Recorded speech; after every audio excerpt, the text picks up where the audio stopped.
Well, my background, 20 odd years in the computer industry with ICL Fujitsu. Initially I started in project management, installing large computer systems, and then in 1980s it was now, I got involved in quality and in what has now become the Lean Six Sigma toolset. After that I worked in a number of marketing environments before I got involved in strategic planning. And I was in strategic planning in the early 90s when ICL got involved with the EFQM model and the European Quality Award in its early days. And I became so excited about that that I left and joined the consultants that we were working with. And this is a model that identifies all the things that a successful organisation ought to think about. And so I ran a number of top team workshops where we looked at what were the strengths, what were the areas for improvement. But then, of course, those organisations came to us and said, can you help us now with those areas for improvement? And the organisation I was working for weren't really interested in that.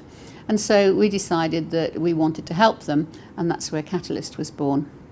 So along with Vince Grant, I was one of the founders of Catalyst, and we set up the business initially really to help people to fix the problems that they had.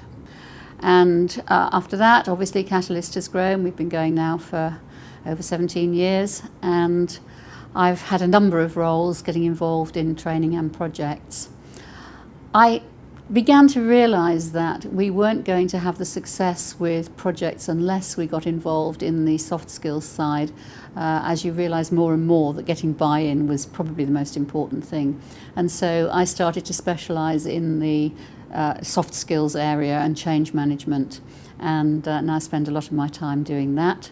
I do still run projects. I've run a number of projects, including my latest one, which has been working with a large pharmaceutical company in the IT department, helping them really to identify what their service offerings should be and mapping the customer value stream and then designing their organisation and service offerings against that. So that's been a very exciting project with lots of change management opportunities. I also look at the certification side, so developing the certification requirement and doing a lot of certification interviews. So I meet a lot of our clients in that happy role, usually of passing them and certifying them as green and black belts.